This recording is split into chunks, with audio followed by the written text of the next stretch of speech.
안녕하세요 여러분, 토끼한명식입니다.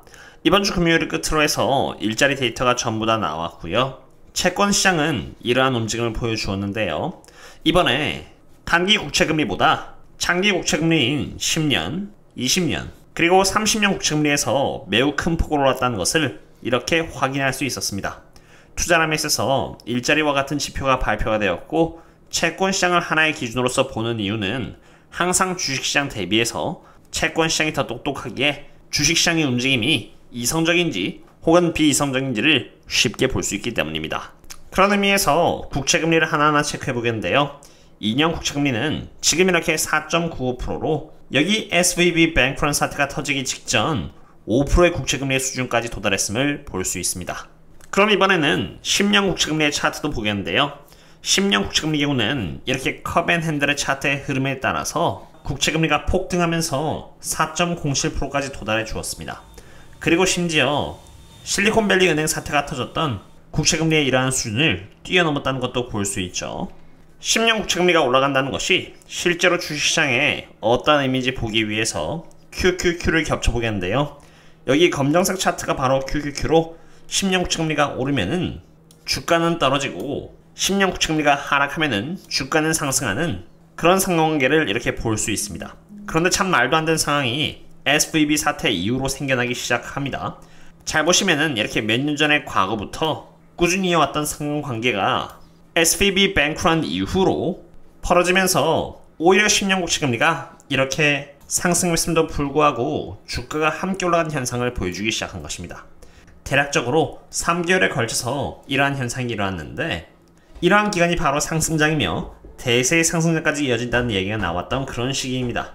참고로 부채를 조달하는 비용의 기준이 되는 것이 바로 10년 국채금리이고, 그렇기 때문에 10년 국채금리가 올라가면 할인율이 높아짐에 따라서 기업의 적정 주가는 하향 조정이 되기 때문에 이러한 주식시장의 상승은 비이성적인 흐름입니다. 물론 저야 숏을 치지 않으며 이러한 랠리 덕분에 오랫동안 물을 타왔던 반도체 주식이 좋은 주가 흐름을 보여줌에 따라서 정리를 할 수가 있었는데요. 제 입장에서는 주식의 이러한 비이성적인 흐름은 즐기면서 낙관하는 그런 시기가 아니라 즐기면서 이러한 비이성적인 주가의 흐름이 다시 펀더멘털의 수렴하는 움직임을 보여줄 때를 대비하는 기간이기 때문에 운 좋게 올라간 주식을 대상으로는 익절을 하여 현금 비중을 드높인 것입니다. 전 여기 텔레그램에서 멤버십분들 대상으로 탑다운 형식의 거시경제와 버츠먼 방식으로 저평가된 종목들을 분석드리고 있는데요. 매일 하루도 쉬지 않고 그날그날 했었던 매크로 현황과 채권 시장의 현황을 함께 분석드림으로써 현금 비중을 결정하고요. 옵션 세력과 연계를 해서 단기간에 50% 넘는 상승률을 보여준 쇼피파이라던가 캐터필러 혹은 페이팔과 같이 옵션 세력들의 움직임을 관찰하고 그들이 어떠한 이유로 투자를 하였는지 최대한 분석해서 저평가인 종목들만 단기적으로 투자를 이어나가고 있는 상태입니다. 지금까지 3개 종목 모두 훌륭한 흐름을 유지해주고 있는 상태이고요. 그리고 장투 종목으로는 테슬라와 여기 이렇게 보잉, 그리고 원유 섹터를 대상으로 투자를 하면서 차트 분석이나 펀더멘탈 분석 등을 매번 제공드리고 있고, 그것 외로는 이렇게 네이버 카페에서 멤버십 분들 상으로 개별 주식에 대한 요청을 받아서 따로 분석을 드리고 있습니다. 혹시나 저희들과 함께 공부를 하면서 안정적으로 투자를 천천히 확실하게 이어나가고 싶으시다면은 여기 가입 버튼을 누르시고 신사학개미로 조인해 주신 뒤 커뮤니티 탭에 적혀져 있는 링크를 통해서 들어와 주시면 되겠습니다. 그럼 이제 30년 국채금리도 보도록 하겠습니다. 보시면은 30년 국채금리도 이렇게 컵앤핸들의 형태의 차트를 넘어서 4%를 깨 주었습니다. 컵앤핸들 형태가 미리 나오자마자 저는 저희 멤버십 분들께는 다 미리 공유를 드렸기 때문에 채권을 대상으로 투자하시는 분들께는 이러한 상승에 대한 피해를 사전적으로 방지할 수 있었으리라 생각합니다. 30년 국채금리에 있어서는 여기 4%대라는 저항대를 보시는 것처럼 이렇게 꽤나 오랜 기간 동안 막혀왔었습니다. 그런데 이번에 나온 일자리 데이터와 함께 4%가 뚫렸고, 이렇게 되면 전고점인 4.4%대까지 올라가는 것은 시간 문제인 것입니다. 그리고 30년 국채금리와 여기 오렌지 차트인 QQQ와의 상관관계를 봤을 때 마찬가지로 30년 국채금리가 이렇게 올라가면은 QQQ는 하락하고요, 30년 국채금리가 하락을 하면은 QQQ는 상승하는 등 이렇게 일관적인 상관관계를 이렇게 볼 수 있는데, 10년 국채금리와 마찬가지로 SVB 뱅크런이 터졌던 3월달을 시작으로 해서 주가는 비이성적인 흐름과 함께 오히려 30년 국채금리와 이렇게 동일하게 올라가는 흐름을 보여주었습니다. 국채금리가 올라가는 것은 금리가 앞으로 올라갈 것으로 예측돼서 올라가는 것인데, 주식시장은 채권의 이러한 흐름과 반대로 오히려 금리가 떨어질 것이라고 예상해서 올라간 것입니다. 이러한 흐름은 대세 상장이 아니라 비이성적인 흐름에 대한 상승장이며, 실제로 연준은 지난번 FOMC 회의의 프로젝션에 있어서 금리 인상 2회차를 할 계획이라고 발표를 했고요. 채권도 이에 맞춰서 여기 이렇게 7월 26일 FOMC 회의 때 금리 인상의 확률은 90%에 가까울 것이라고 보고 있고, 11월 1일까지는 140%로 금리를 2회차 인상할 확률은 매우 높다는 것을 볼 수 있습니다. 그런데 주식시장만 연준과 싸우려는 모습을 보여주고 있고요. 여기 보시면은 5-year real rate와 10-year real rate는 각각 2.1% 그리고 1.76%로 둘 다 all-time high를 갱신하고 있습니다.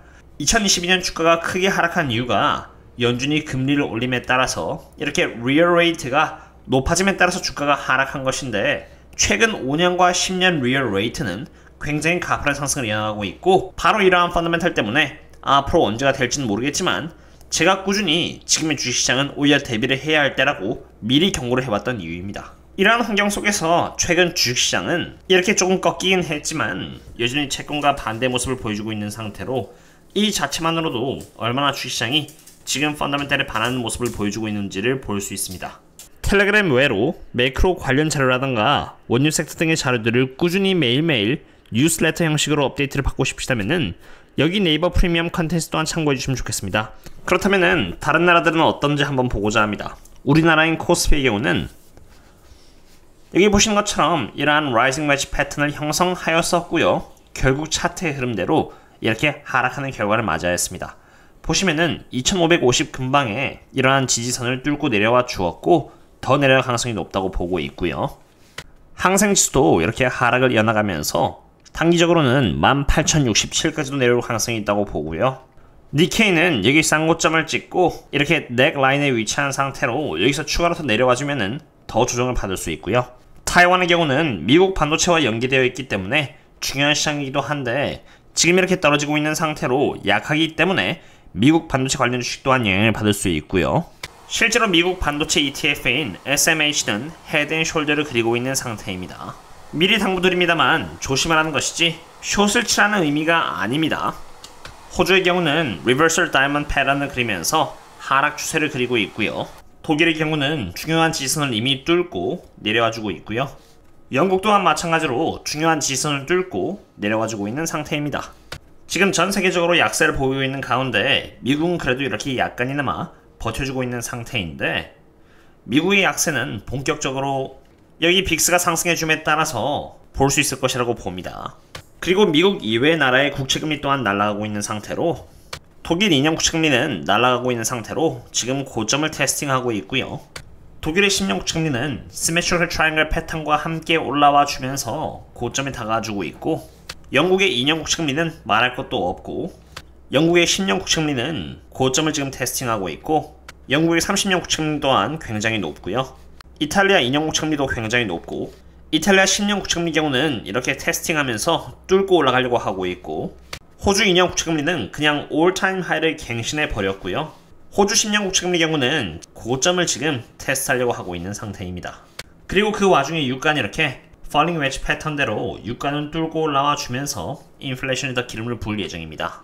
멤버십 분들께도 여러 차례 말씀드립니다만, 숏을 치라기보다는 주가의 비이성적인 흐름에 따라서 주가가 충분히 많이 올랐으니 더 이상 상승에 취하지 않고 리스크 대비를 위해서라도 어느 정도의 현금을 마련하는 것이 낫다라고 리마인드를 시켜드립니다. 설사 주가가 다음 주에 오른다고 하더라도 그래도 저는 현금을 더 들고 있을 계획이고요.